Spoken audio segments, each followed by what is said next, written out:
Receiving Nur weekly Quran reflections. We are journeying in Surah Alaq, Surah 96, with Dr. Yamina. As usual, you're welcome to join in with your comments or questions during the discourse, and also ask at the end. Is there anybody who had a lingering question from last week? Anything you wanted to share that if I recall correctly, kind of ran out of time at the end?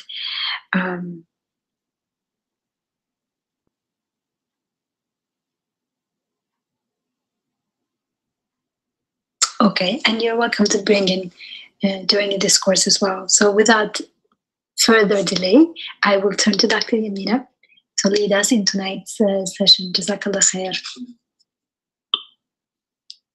أعوذ بالله السميع العليم من الشيطان الرجيم بسم الله الرحمن الرحيم والصلاة والسلام على سيدنا محمد وعلى آله وصحبه أجمعين اللهم علمنا ما ينفعنا وانفعنا بما علمتنا إنك أنت العليم الحكيم. السلام عليكم ورحمة الله تعالى وبركاته. So last week we considered ayah 9 and 10, and if you remember, we were told, have you considered him who prevents a servant from praying? Now 11, 12, 13 and 14 we are told, have you considered if he were upon guidance or enjoins God consciousness? Have you considered if he denied and turned away? Does he not know that God sees? So inshallah, I'll start from ayah 11, where we're told, have you considered if he were upon guidance? أرأيت إن كان على الهدى. So here it's actually أرأيت. أرأيت means literally, have you seen? Ra'a is to see, so it has the first obvious meaning, to see physically, but also in this context it is to have an insight, to understand, to consider.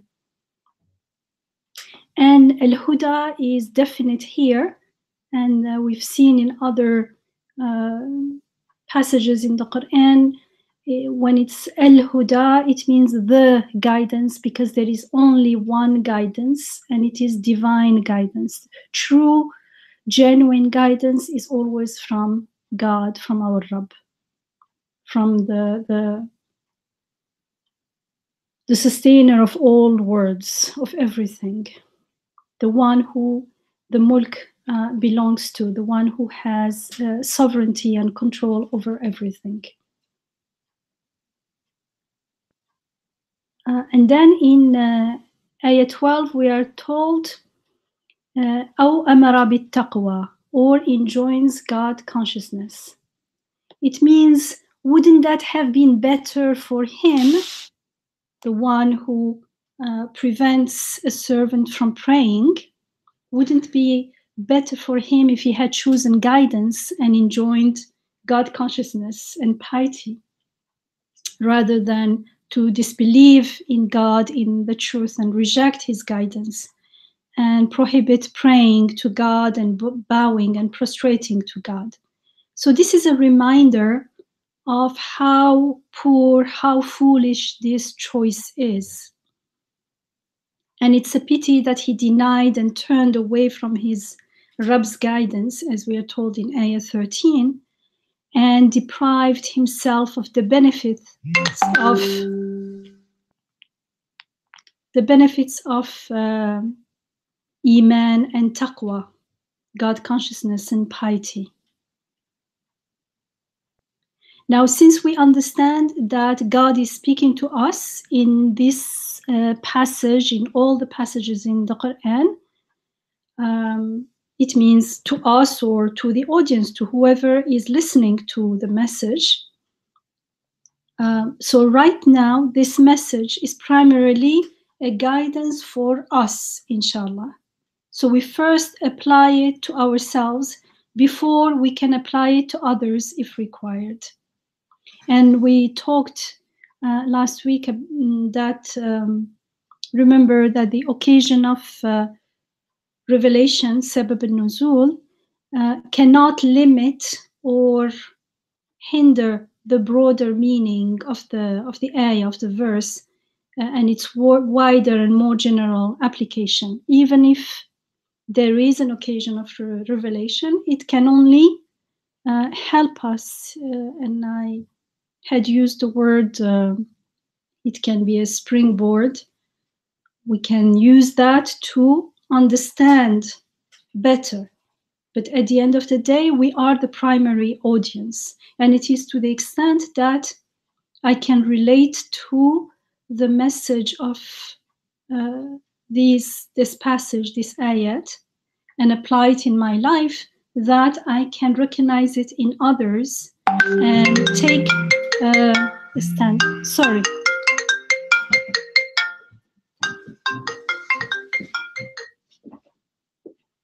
Selamun Aleyküm Abdu. Şu anda online dersim var. İstersen yarın mı konuşsak?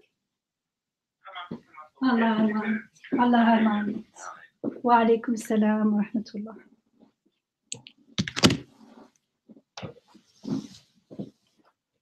Sorry about the interruption.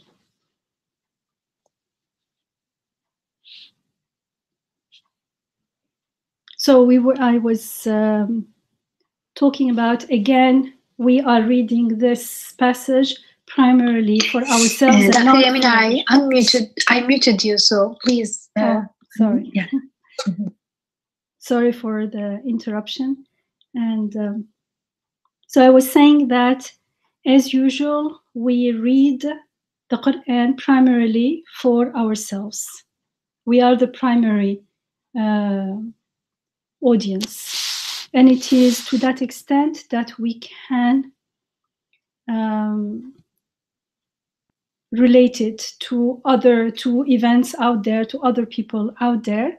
And it is to the extent that we relate and apply the message and embody it and identify with it and benefit from its guidance, that to that extent we will be able to respond to the outer world with wisdom, with empathy, with compassion, in a balanced way, inshallah. So from ayah 11 and 12, it seems that being guided entails enjoining God consciousness, taqwa. We are told, have you considered, if he were upon guidance, the person we're talking about, whoever, it could be anyone. Primarily, it was said to apply to Abu Jahl, but we said there is a potential in everyone to be small or different, various degrees of Abu Jahl in everyone, potentially at least. Have you considered if he were upon guidance or enjoined God consciousness? It means here that we reform ourselves, and I couldn't think of a better word, but actually the word I'm thinking of is islah, which is repairing, making something wholesome, whole and healthy and well. So we reform ourselves, we make islah of ourselves by following divine guidance. And one of the first things that we learn through divine guidance is performing the salat. So I'm using the salat because it's not only praying, but when we think of salat, it's not only, it's prescribed, it's something that is performed, that is it's an institution, it's a way of being, a way of life. And the word itself has a connotation of connecting to God, connecting to the source, to the divine. And there is in it the way we bow and prostrate to God, physically and metaphorically as well. Physically and, let's say, metaphorically, in the sense of not only the physical body, but our whole being is supposed to also prostrate to our Rabb, to the reality of Rububiyyah. And that's how we express our Ubudiyyah, our being abd, our being totally dependent on He's sustaining, He's creating us, sustaining us, hosting us, taking care of all our needs, keeping us in life, in existence. And so this is how we make islah of ourselves. We work on ourselves, by following divine guidance, performing this salat, which is symbolized by the 5 daily prayers. And this is closely related to our interaction with the world, with others. How can I explain this? Like our own prayers, our own being guided, our taqwa, our God consciousness, our ihsan, inshallah, in itself has an impact on others, whether we are aware of it or not. It's beyond our control, but we are always impacting each other in good ways or in positive ways or negative ways, good ways or harmful ways. And that's why we need to make istighfar all the time, because sometimes we may not mean it, but someone may be hurt through something we say or do, or without even being aware of it. This is how we are created. We are created with this very complex intersocial, individual and social, emotional connections, interconnections with each other in ways that are sometimes beyond our imagination. And so our own taqwa, our own following the guidance itself can have an impact. And also there is the intentional enjoining of taqwa, of God consciousness. And this is also an expression of compassion, an expression of empathy. It's like the only thing I can think of understanding it in a simple way. If someone is wealthy and he sees hungry people around him, what do usually people do, unless they have corrupted their fitrah? They offer to share the food with others. And the situation is similar in that we all need divine guidance. We need it much more than what we often are aware of or are conscious of. However, there is one difficulty here, which is unlike hunger, need for food, often people are unaware of their need for guidance.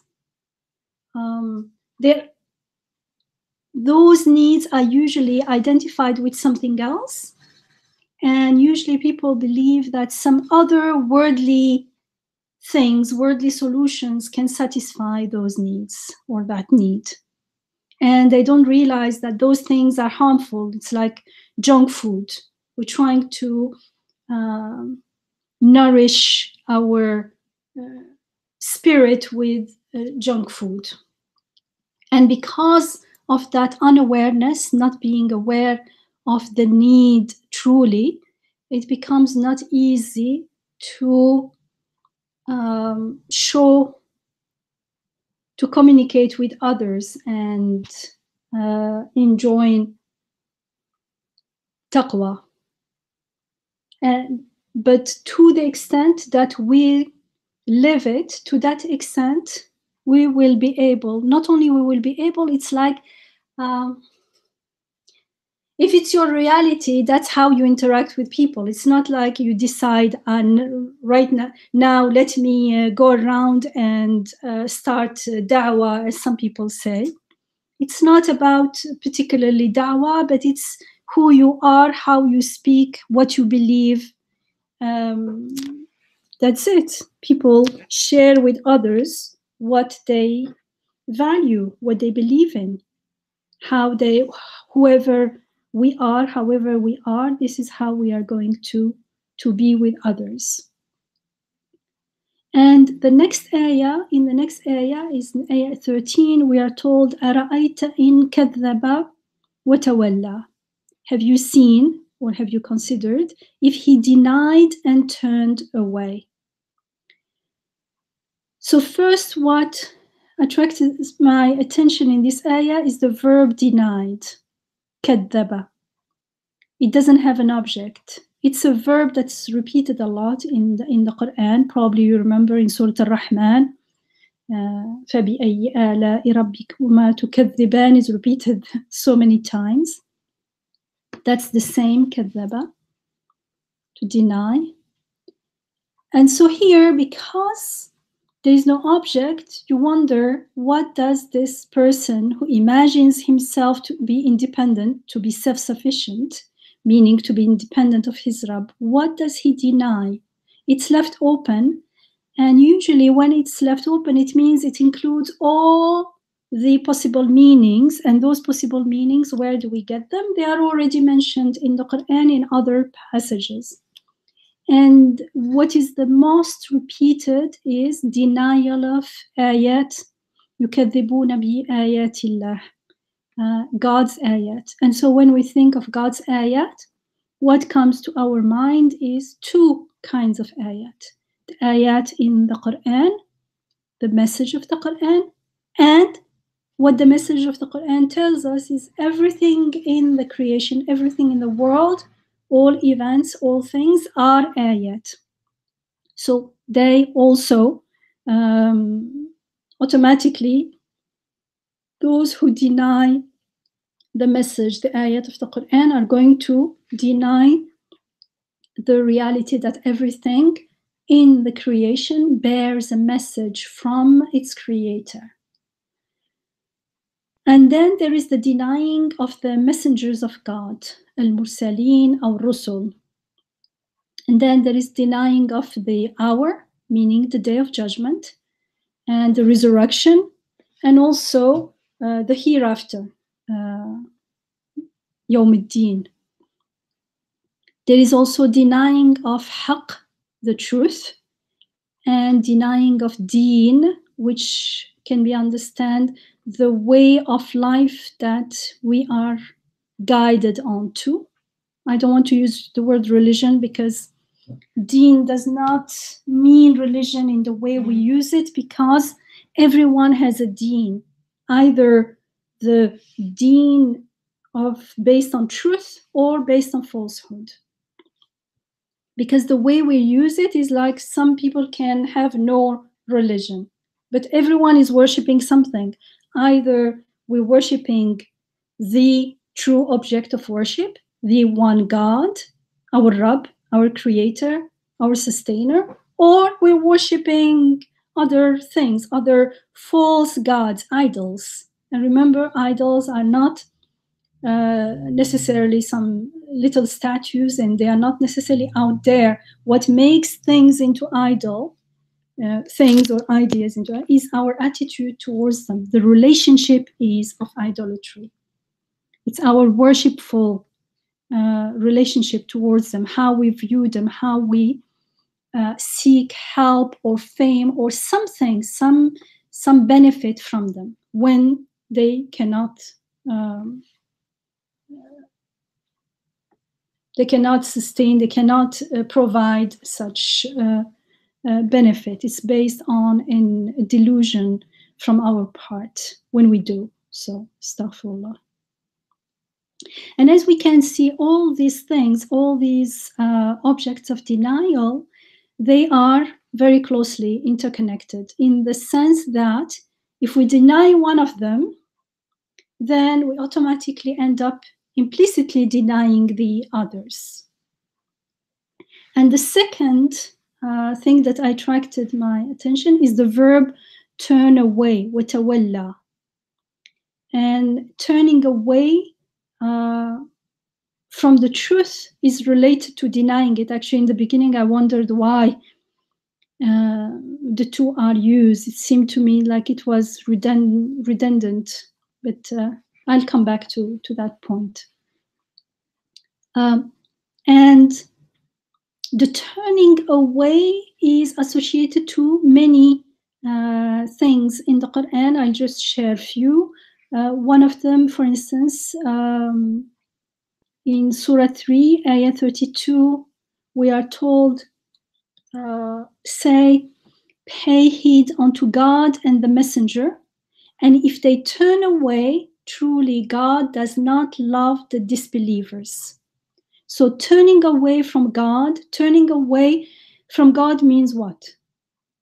Not necessarily denying God. It means turning away from the messenger. It means not following his messengers. And these turning away in this way, we are told, is فإن الله لا يحب كافرين فإن تولوا فإن الله. So it means turning away is a characteristic of the disbeliever, a characteristic of kufr. Kufr, remember, kafara is to hide the truth, to cover the truth and ignore it and live as though it's not there.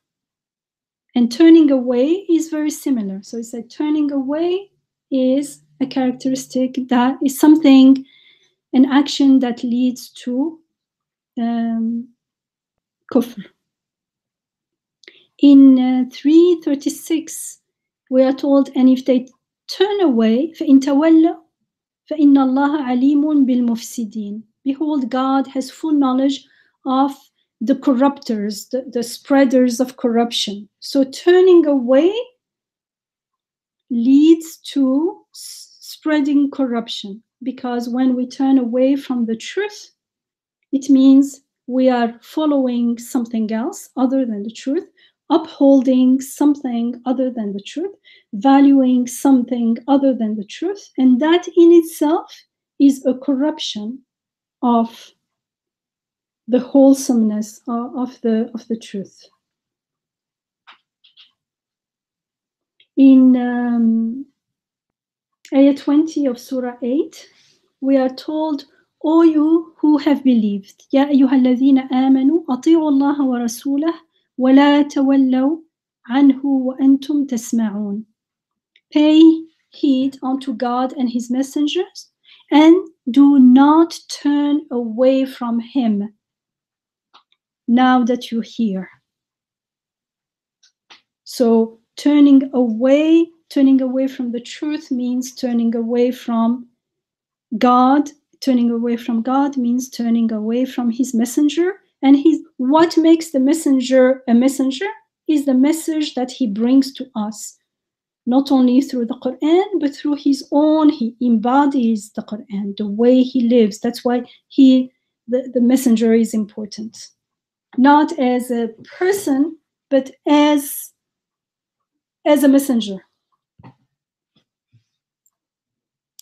So following the message, following divine guidance is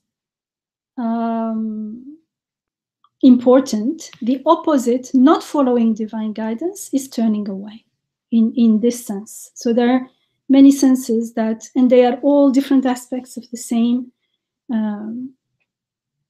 fact, the same reality. In Ayah 29 of Surah 53, we're told, avoid therefore those who turn away from our remembrance. فَأَعْرِضْ عَنْ مَنْ تَوَلَّى عَنْ ذِكْرِنَا. And you will say, why?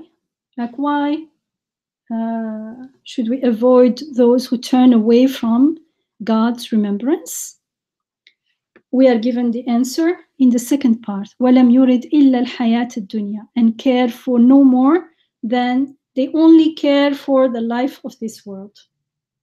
So caring only for the life of this world is a sign that that someone has turned away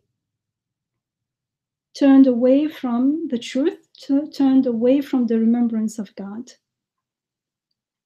Which means that, as we've seen many times before, the world is to be dealt with or used or lived, life is to be lived in this world for the sake of akhirah. If the akhirah dimension is not there, then that's it. What remains is life for its own sake, because it is transient, because it does not last, then at the end there is nothing left. However great it is, however good it seems to be, if there is no akhirah in every here and now, it means there is no lastingness, no hereafter, and therefore nothing will remain. So it's very important, and this gives us a sign, a clue about what we are doing, because it seems like turning away, as I understood it from the beginning, is denying. I thought denying and turning away, isn't that like repeating the same thing? It is not. The very fact that linguistically another word is used is, in Arabic, linguists say two synonyms may have close meanings, or the field of their meanings may overlap, but they are never exactly the same. And here we'll see with that question, I've been asking this question to myself, because in the beginning it seemed like the same thing to me, and now I'm seeing that it's not exactly the same thing. Something else is going on here. And so the third point that attracted my attention is this particular combination, which is كذب وتولى. He denied and turned away. And so turning away from the truth seem, or is maybe, so close in meaning to denying that it had me wondered why these two verbs are used one after the other. Deny is to refuse, to accept the truth of something. Turn away is taking action. It seems that we are taking action on that denial. That's how it seemed to me in the beginning. But then how does it apply to us? Because it seems we don't deny. However, even without denying, people may still turn away from the truth. So now there is a difference between the two. Yes, those who deny most probably are going to turn away. However, without outwardly, explicitly denying the truth, we could be turning away in sometimes subtle ways, without realizing it. And this is because it's not sufficient to not deny. Not denying is not Iman. Not denying is good. It's the beginning. It's the first step. When we don't deny, we're at the threshold. Now we can start the journey towards Iman, inshallah. But it's only the very, very first step. It is not the end. It's the very beginning. So not denying is not sufficient. The opposite of denying is not denying. In the Quran, the opposite, the contrasting, is confirming. Tasdeeq, saddaqa. We say kaddaba, saddaqa. One person is denying, the other one is confirming. The one who is not confirming and not denying is in between, in a sense. Is in between. He's not in between. He's like at the beginning of starting the journey of confirming, if that person intends and chooses and decides to take up that journey. But if we don't, then there is danger to lapse into the other way. Like when we don't confirm the truth, we may find ourselves drifting from it.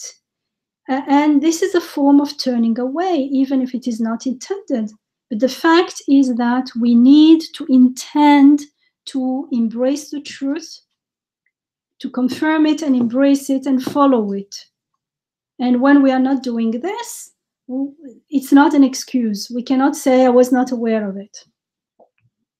The whole thing is to be aware. Just because we are not aware does not mean that we are not making choices. We are always making choices, either intentionally, knowingly, purposely, or unintentionally.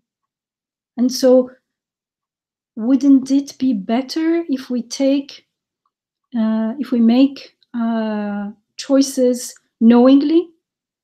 We'll be more likely to make wiser choices, inshallah.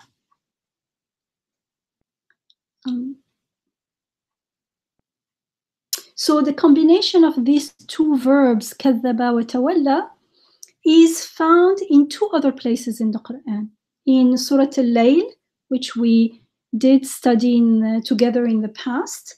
It's in ayah 16 of Surah 92. Surah Al-Layl is Surah 92. And also in Surah Al-Qiyamah, which is Surah 75 in ayah 32. And in both cases, the context is interesting, and we can see how some basic important Quranic concepts are weaved together in each case. And when we look at these passages, we see that there is a pattern, a recurrent pattern, a pattern on how these concepts are related to each other. And when we become aware of these concepts, it becomes easy to catch ourselves in our life, catch ourselves in one pattern or the other. Because it becomes clearer, when it is easier to see something when it has a name. When it doesn't, because when it has a name for us, it means, and we reflected on it and we thought about it, then when we see it, we are more likely to recognize it. But when there is no name, when we never thought about it, it's there, we are actually exhibiting a particular pattern of being, a particular behavior, particular way of thinking, and we are not even aware. There's no red light, because we are unconscious or oblivious to its existence within us. Or it's not even its existence within us, it's how we are in a particular moment, in a particular situation. So it's important to recognize these patterns and then try to recognize them and within our way of being and interacting with the world. So in Surah Al-Qiyamah, we are told, I'll start from ayah 31 to the end, which is ayah 40. So in ayah 31, we are told, he neither confirmed nor did he pray. فَلَا صَدَّقَ وَلَا صَلَّى. So here, there is the tasdiq. And in 32, we are told, but he denied and turned away. So the opposite of denying is not denying. It is saddaqa. And this person did not do the saddaqa, did not confirm. Wala salla. So you see the salla, the pray, the performing the salat, which also includes the performing the connection, establishing, being aware of that connection with our Rabb. It is here like a symbolizing ubudiyya, is again a key word. فَلَا صَدَّقَ وَلَا صَلَّى وَلَكِنْ كَذَّبَ وَتَوَلَّى. And then he went arrogantly, so now I'm back to 33. He went arrogantly back to his people. So there is arrogance here. The person who does not confirm, does not worship, and instead denies and turns away, the result is arrogance. Nearer onto you and nearer. أولى لك فأولى ثم أولى لك فأولى. And ever nearer onto you and nearer. Does human being think that he is to be left to himself to go about at will? أيحسب الإنسان أن يترك سدى ألم يكن نطفة من مني يمنى. Was he not a drop of semen emitted, and thereafter he became a clinging clot, whereupon he created and formed it? ثم كان علقة. So the alaqa here is the same word as the name of this surah, Surah Al-Alaq. So this arrogant person who is doing all this, it says death is so nearer. So death is nearer, and again, I want to remind myself and ourselves that death is not only the day when we die and people like take us to the cemetery. That's true. That's our death in this world.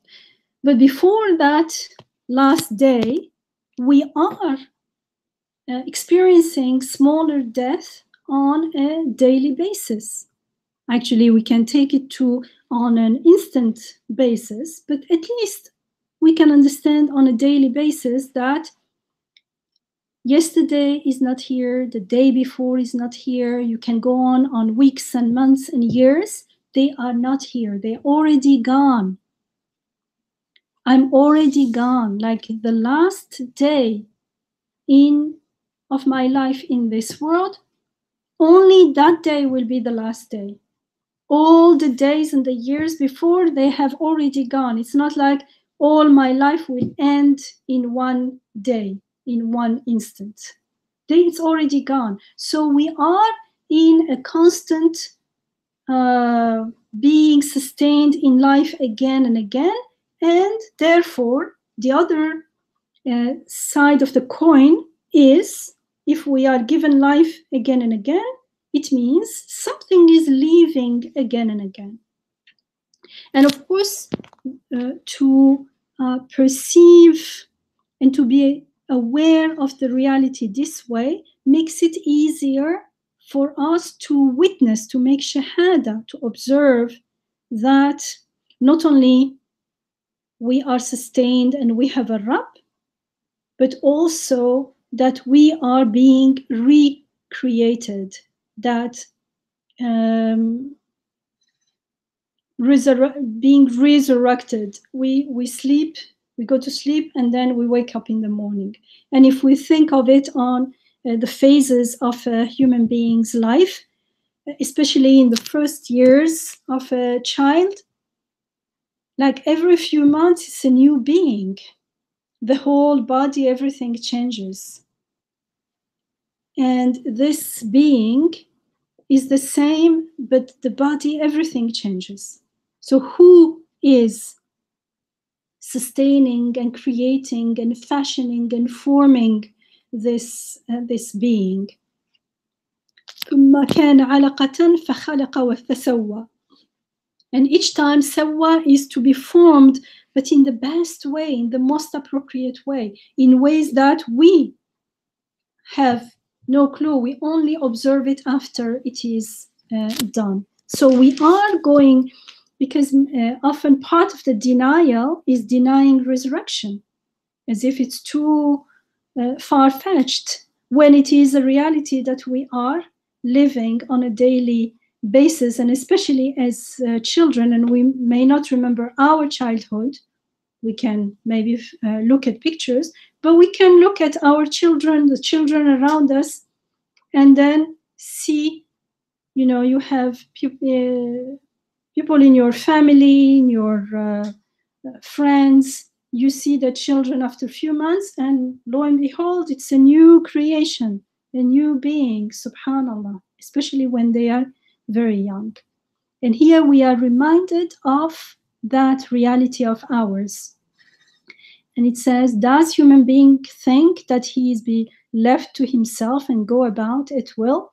Was he not a drop of semen emitted, and thereafter he became a clinging clot, whereupon he, God, created and formed it, and fashioned out of it the two genders, the male and the female. فَجَعَلَ مِنْهُ الزَّوْجَيْنِ الذَّكَرَ وَالْأُنثَى.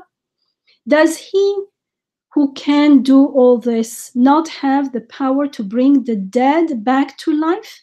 أَلَيْسَ ذَلِكَ بِقَادِرٍ عَلَى أَنْ يُحْيِيَ الْمَوْتَى? And you see how it's very, the reasoning is very tight, very neat, very powerful, and it is based on our ontological reality. So, not confirming and not praying, and instead of that, denying and turning away. So if we don't want to deny and turn away, we should be confirming and praying. And the salat is the salat and the prayer and the constant awareness and consciousness of being connected to our Rabb. And not doing that leads to arrogance in 33. And then we're told that death is very close. Actually, it's with us right here and now. It's repeated twice. And then in 37, we are reminded of our extremely humble origin. A drop. We were a drop. Then a clinging clot. Nothing. It doesn't think. It doesn't have a shape. Nothing. Only a very primitive life. And then, like we were told in this surah, Surah Al-Alaq, that we are now studying, Surah 96, then we were taught and given knowledge and intelligence and eyes, and we could see and hear, and we were taught how to write and read. And then lo and behold, we say, I am doing it. I don't need a Rabb. There are two ways of doing this. Those who explicitly deny God, and those who do not deny but do not confirm God as their Rabb. And that's the tarbiyah of the Quran, is this second step. There is an emphasis on, okay, you don't deny God, very, very well. Now you need to confirm that this God is your Rabb. Your Rabb is not the food, is not the money, is not yourself, is not your people out there, is not what you eat and what you do. It's not the world, it's not worldly things. Your Rabb is the creator, the sustainer, the controller of all those things, the one who is using them in you right now. And we talked about water, we talked about food, we talked about many things, gravity and things, that how they cannot be doing it. We are created all together in this very interconnected connections and relationship with each other. And that interconnectedness itself is a very clear sign, a bayina to his rububiyyah, to the rububiyyah, the sustainership of our Rabb, our Lord, Rabbul Alameen. So remembering our extremely humble origins is very important, because otherwise, when we forget that, we tend to fall into arrogance. And I don't mean arrogance in the sense that going around bragging, but an existential arrogance. We may be very humble toward others, but because deep down we are appropriating qualities given to us to ourselves, we are ascribing them, attributing them to ourselves, we are being arrogant towards the provider of those qualities, including life. And without life, everything else is not there. It's very easy to fall into that trap and forget about our origins. And those origins are not only when we were born, we are still totally dependent on our Rabb's sustaining us. But those origins help us remember who we truly are, not who we were, but who we are now, here and now. And in Ayah 39, we are told that the male and the female are created through the same way, through the same process. It means no one is better than the other, no one is superior to the other. And so, again, claiming otherwise is a sign of arrogance, meaning it is a sign of forgetting our origin. And that's why, if you remember, in Surah An-Nisa, which is, Nisa means women. So there is a whole chapter in the Quran, chapter 4, that's called women. And in the first ayah of this surah, Surah 4, we are told, Ya ayyuhan nas, O humankind, be conscious. And again here, ittaqu, so it's about taqwa. This taqwa is again repeated. Be conscious of your Rabb, your sustainer, who has created you out of one living entity. خلقكم يا أيها الناس اتقوا ربكم الذي خلقكم من نفس واحدة, from one single soul, and out of it created its pair, translated sometimes as mate, but actually it's منها زوجها, its pair.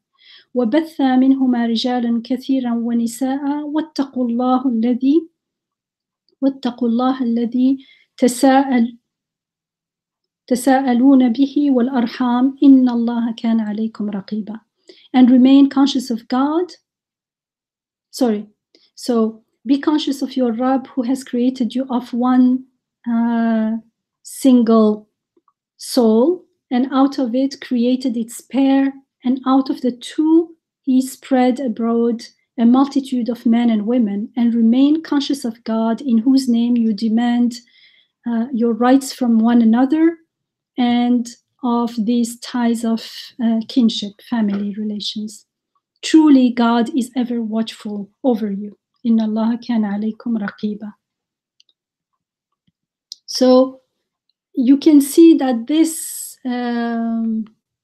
problem also is a side effect of one single illness, sickness, disease, which is, or delusion. It's a spiritual disease. The delusion, the arrogance of forgetting our very humble creation. It's like Shaitan, when he compared himself with Adam, what did he say? He said, I am better than him. Why? You created him from clay, and you created me from fire. And Satan decided that fire was better than clay. According to what? Because he was created from fire. Had he been created from clay, what do you think he would have said? He would have said, clay is better. But what he's forgetting is that he's saying, he's not rejecting, denying the fact that both are created. But can you see the foolishness there, the faulty reasoning that's coming from that arrogance? Is that even when we are not denying that we are being created, if we are not actually, he is not actually accepting the reality of his createdness, because if you are created, then you don't get to decide which is better, who is better. The creator can tell you this is better, and the creator says, who is better? The one who has more taqwa, God consciousness, not the one who is created out of fire or out of clay or the one who is male, or the one who is female, or the one who is has a lighter skin or a darker skin, or the one who is more intelligent or less intelligent, because intelligence is given to us. If you have a gift, some people can sing very well and some can't. Some can draw very well, some can't. Some can write poetry or write very well, some, yeah, but all those things, well, part of it is acquired and part of it is gifted to us from the beginning. In any case, if we like what we have been given, then be grateful for it. But going and using it to boast or to demean others or to claim superiority over others is just delusion again. So this means that in any case, we need to keep remembering our origins. We are created from a drop, then a clinging clot. And I like the fact that it's clinging because it cannot subsist on its own. It has to cling to something to be able to get nourishment, to get sustenance. And that's how we are even now. So we need to reflect on this reality of ours and how we are being sustained in life, sustained in existence, actually, right here and now. And I like to emphasize the here and now.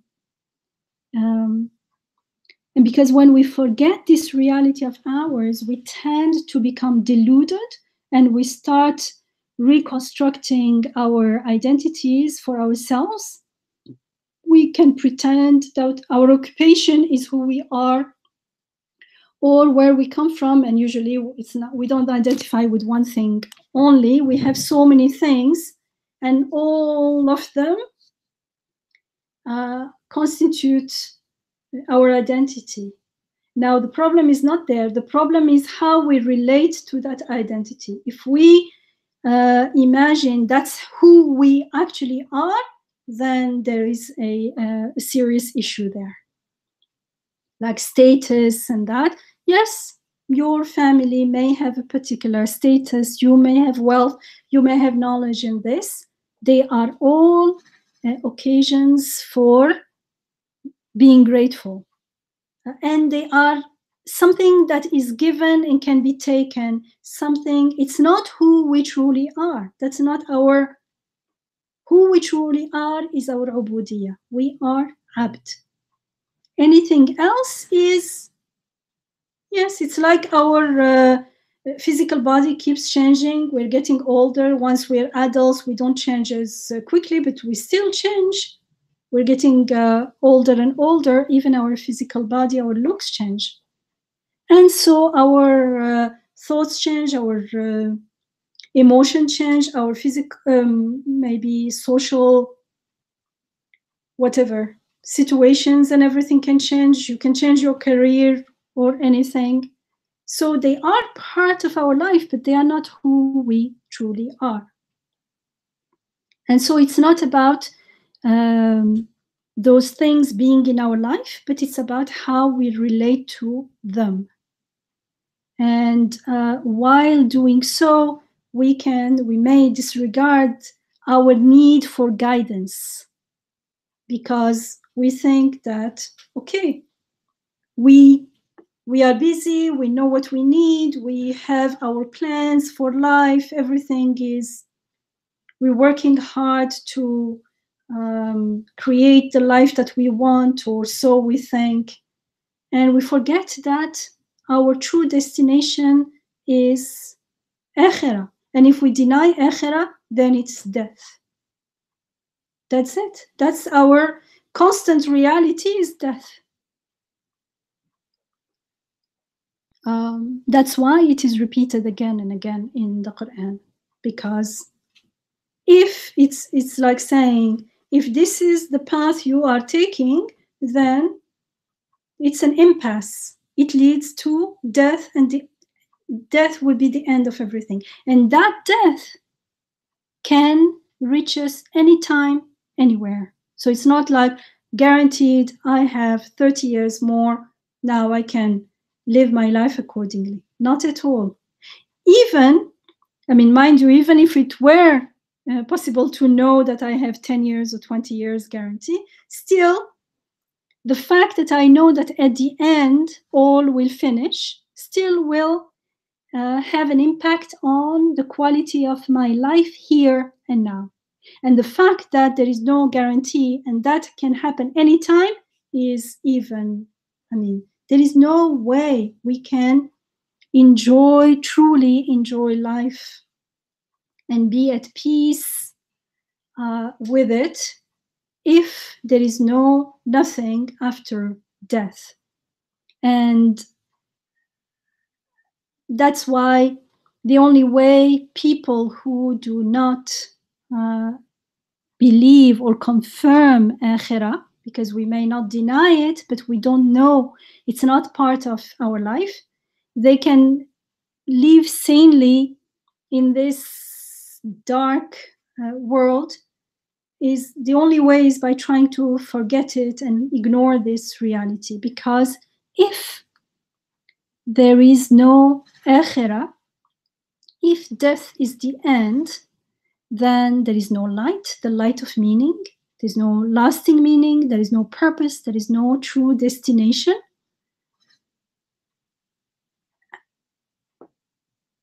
And there is death, and not only at the end of the tunnel. It's a dark tunnel. Anytime we can be thrown out. It's not like at the end I'll be thrown out. Anytime. So you can see how confirming the truth of revelation, and in the revelation, in the guidance, through the guidance of the Quran, we are taught how to confirm the truth of akhirah and live with it here and now. Akhirah is not after we die. After we die, it's over. I have to confirm it and live with that reality right now, because every day I am sending it to akhirah. It's not at the end that I will go to akhirah. My past is my future in a sense. And that's why when you start perceiving life in this way, you feel the need for much istighfar. It's like I like to think about it like a delete button, like a erase button or setr button in inshallah.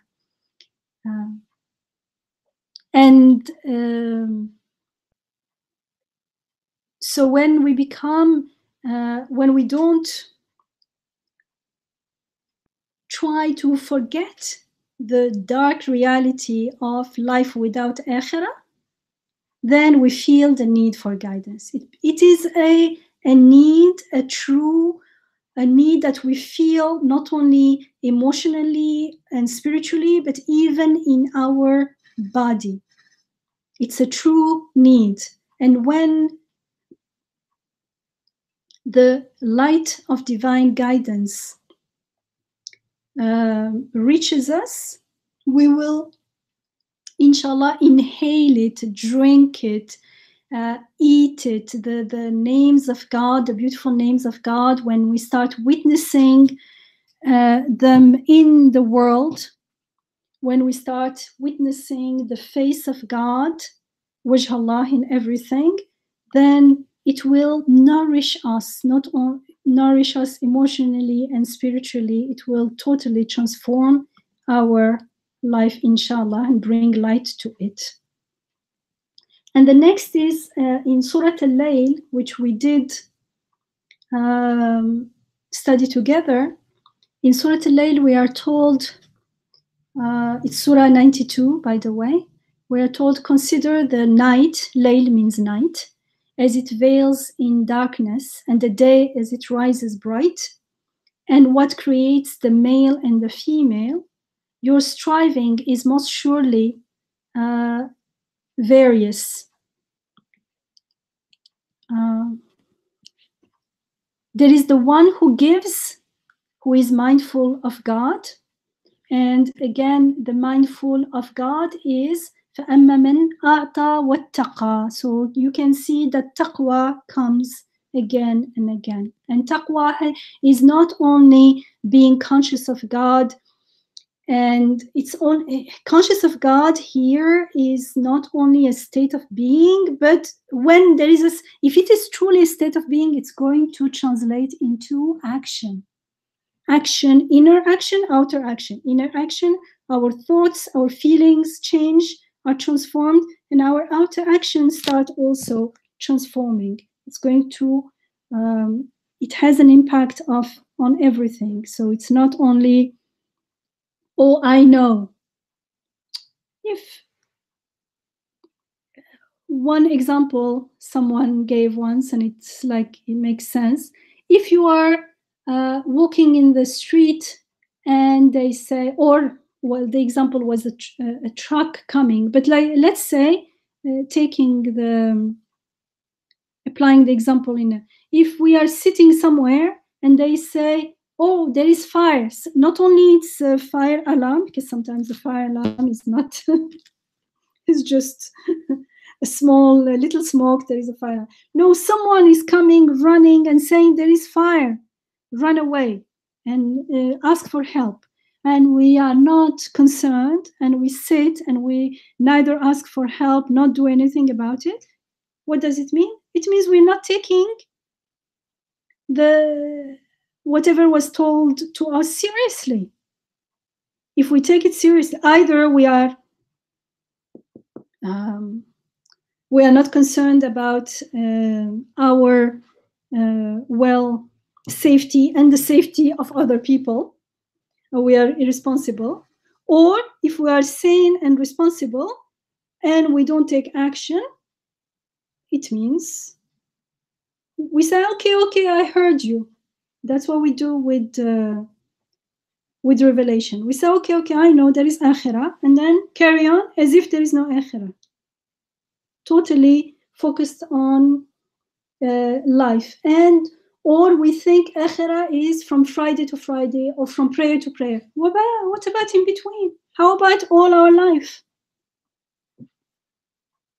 And that's what we are taught in the Quran, that everything has to become a means to confirm akhirah, to confirm and witness the truth, to confirm and witness that we have only one Rabb, to see and witness his names in everything, his beautiful names in everything. So here we are told there is the one who gives and who is mindful of God and confirms the best. Again, وَصَدَّقَ بِالْحُسْنَى. So there is taqwa and saddaqa. We shall ease him to the path of ease.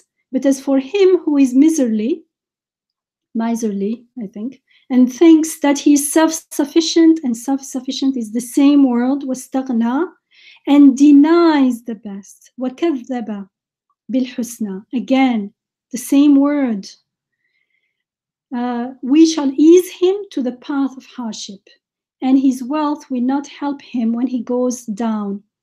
Surely the guidance is up to us. It means we alone give guidance, and behold, to us alone belong the end and the beginning. The end of everything, every journey, every life, and its beginning belong to God. So I warn you of the raging fire. None shall enter it but the most unfortunate. Who is the most unfortunate? In the next ayah, ayah 16, we are told who it is. The one who denies the truth and turns away. Exactly the same. كَذَّبَ وَتَوَلَّى. And he will avoid it. Who will avoid the fire? We are told the one who is conscious of God, the one who has taqwa. He who spends his wealth so that he purifies himself, not in order to return favor to anyone, but only out of a longing for the face of his most high Rabb. إِلَّا ابْتِغَاءَ وَجْهِ رَبِّهِ الْأَعْلَى. and such will surely be well pleased. So here again, al-ashqa, the most wretched one, is the one who denies and turns away. Why? Because he imagines, he thinks that he's self-sufficient. It means he is not aware that he's totally dependent on another, even if he doesn't know it's his Rabb in the beginning. Yes, but there is something, someone on whom he depends. Someone is in control over my breathing, my seeing. It's not me. Definitely, I can witness that. I can observe it. I can confirm it. And so the more we reflect, and we are taught how to reflect, the steps of reflection in the Quran, and especially, can you see here all the pattern that is coming again and again? If you do this, this is the result. You don't want this, this is what the steps to follow. Subhanallah. So forgetting our origins and how we are brought into this state of being, and eventually believing oneself to be self-sufficient, is what constitutes the root of arrogance, the root of all delusion, the delusion of being independent of our Rabb, the illusion of being independent of rububiyyah, the illusion of not being a abd, so we are not aware of our ubudiyyah. And the solution then is to remember our reality. And it is easier to start with our origins. That's why it's repeated again and again in the Quran, through reflection, through repetition, dhikr, remembering and repeating. And remember that there is no neutral state of being. We either worship God alone, or we worship other things, idols, or we make them into idols. They are not idols, we make them into idols. They are idol. The same thing is an idol for someone and not for someone else, and a ni'mah, a blessing, for someone else. So, but what is important is what we understand, that there is no man's land in the middle. Our life, we are in one state or another, and we often find we go back, and the more we choose to be in the state of remembering, the easier it is made onto us. It becomes easier to stay there longer and longer. And when we stay there longer and longer, then when we find ourselves in the other way of being, it is not at the same level anymore. It's not a vicious circle. It's like a spiral going up, that when we forget and fall back into forgetting, when we reject it, and it unfolds a new level of being, a new level of perceiving the reality. Because when we rejected that false perception, we rejected it with a higher level of consciousness of knowing the truth. So it actually contributes to elevating our iman, inshallah, each time. So the thing I was mentioning here is about the non-neutrality. We either follow divine guidance and remember God and act and live in His name, Bismillah, or by default, we don't have to make the choice to not follow divine guidance. When we are not consciously, purposely, intentionally following divine guidance, confirming it and following it, we are by default, to some degrees, of course, different people are not going to be at the same degree, but to various degrees, we will be following the path of misguidance. And in the Quran, it's also known as Satan's path, because Satan is attributed to anything that pulls us away from the right path of ubudiyah. And remember, it is only when, to the extent that we live and experience our ubudiyah, that we will confirm Tawheed. Tawheed is not some theoretical dogma or a theoretical truth. It is a living reality. And living it means living our ubudiyah. It means witnessing, being a witness to the rububiyyah within us and without, of course. And we can witness it, witness the rububiyyah in the world to the extent that we witness it within ourselves. So, and this reminds me of the ayah where we are told وَمَنْ يَعْشُ عَنْ ذِكْرِ الرَّحْمَنِ نُقَيِّدْ لَهُ شَيْطَانًا فَهُوَ لَهُ قَرِينٌ.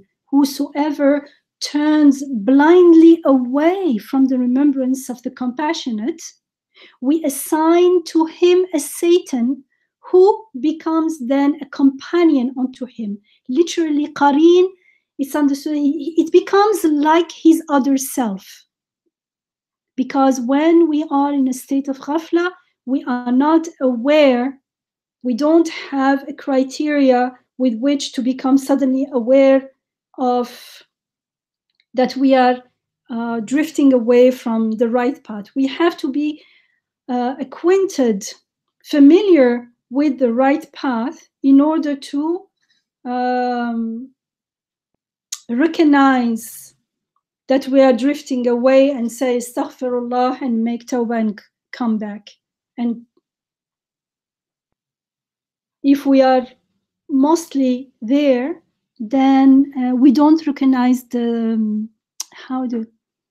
waswasa, the whispering of shaitan. It becomes like an impulse within us. It feels like it's me who wants to do it, but it's not me. It's just in order to recognize, to differentiate, we have to grow in consciousness, so that we start asking questions and say, is this from me or is this from somewhere else? And then we start recognizing, and our insight grows.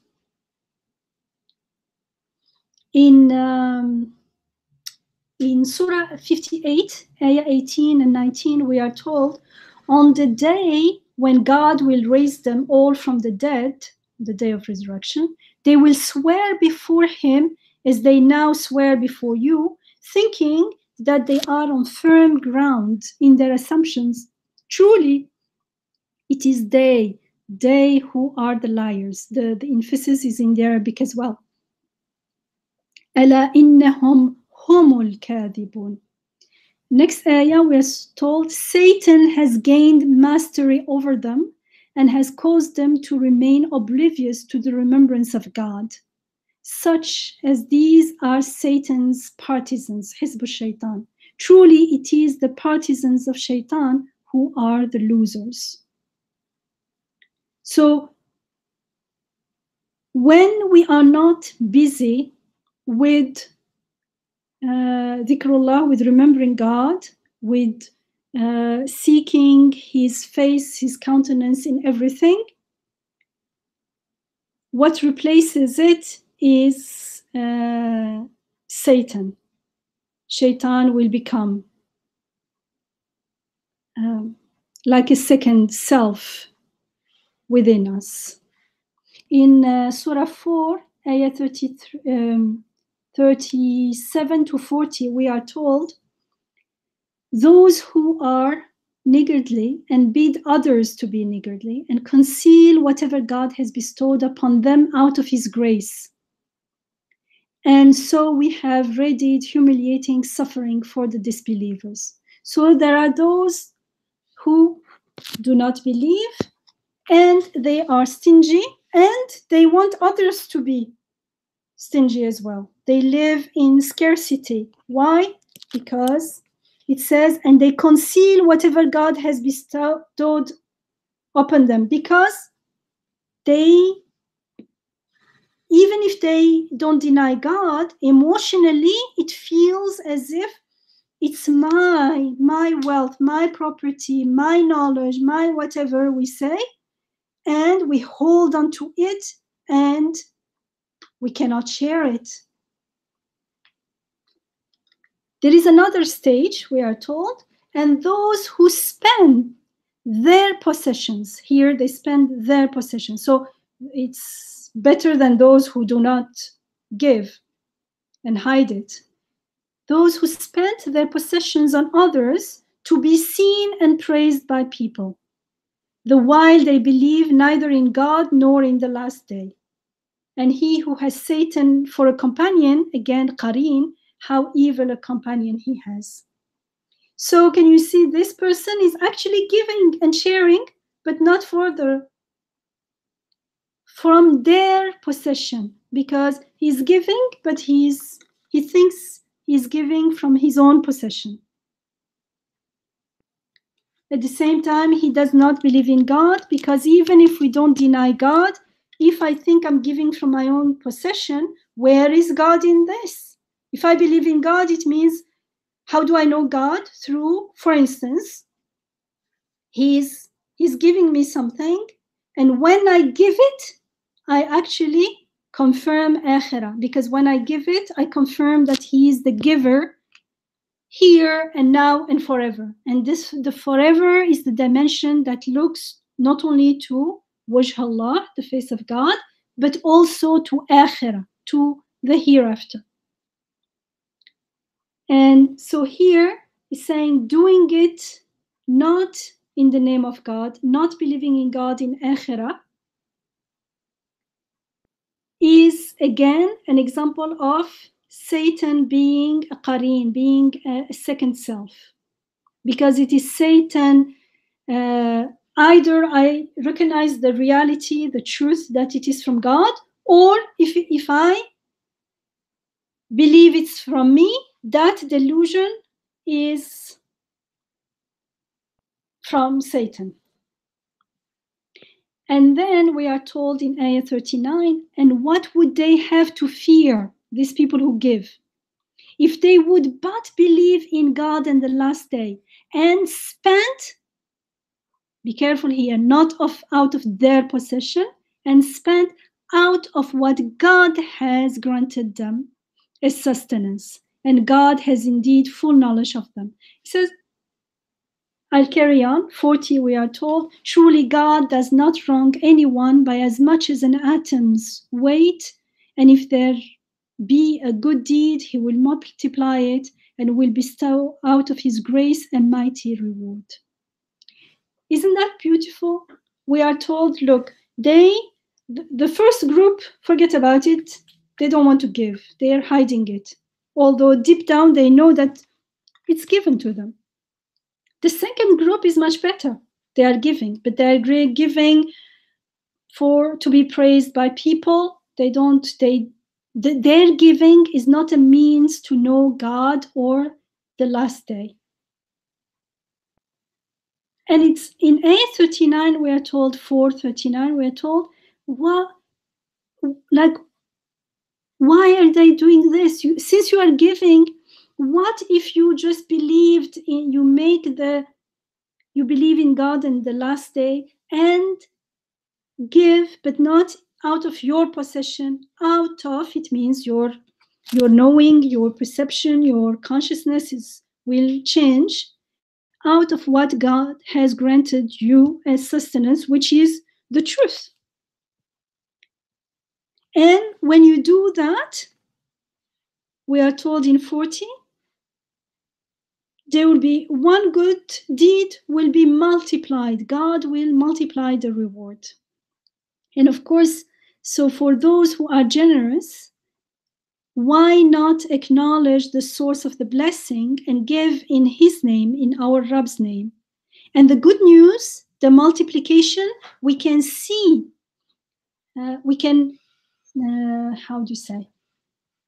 confirm the truth of Ayah 40 that says that we will multiply the reward even here, before we go to the hereafter. How?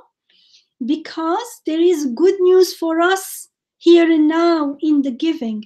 When we give in God's name, out of what God has granted us as sustenance, not from our possession, means we are not misappropriating what He's giving us, then as we are giving, the giving is a reminder of how generous, how merciful, how giving our Rabb is. And this Rabb is our host in this world and in the next.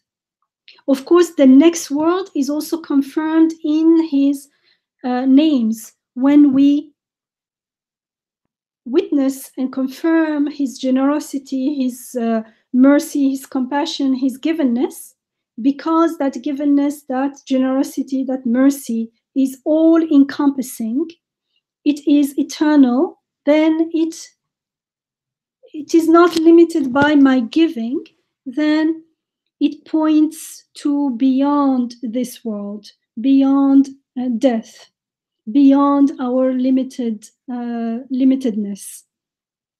And so this Rabb, this merciful, this all-merciful, this all-generous, this giving, helping God is our host not only in this world, but in the next. Isn't that wonderful? Isn't that the best news? Think about it. So that's what this ayah is saying. Wouldn't it be better you are giving so people praise you? So what if people praise me? Even if they praise me forever, they are not next to me, their praising does not benefit me.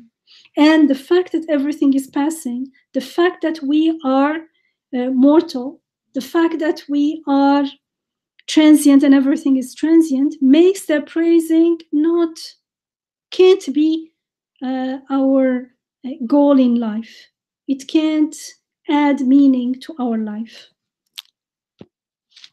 Finding the source of the blessing is what matters. And by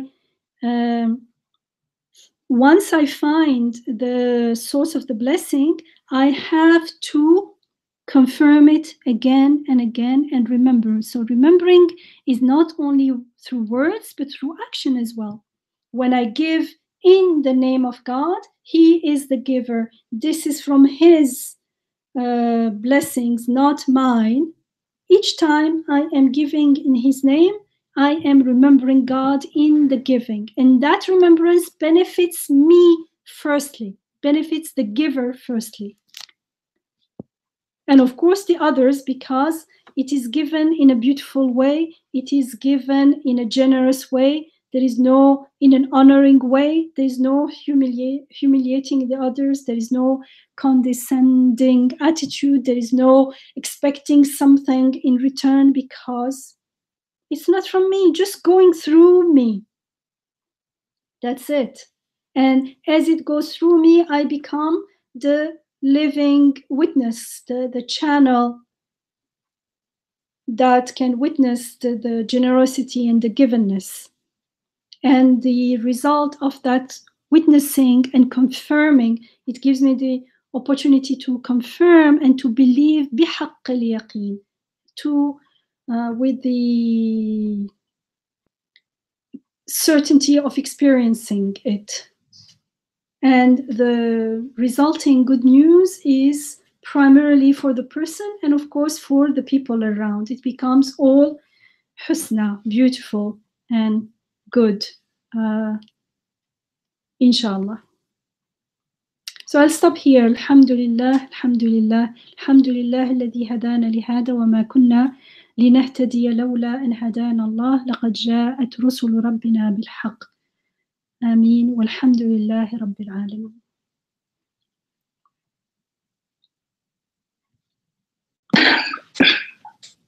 Thank you, Jazakumullah khair, Sister Yamina. Is there anybody who would like to make a comment, ask a question at this time?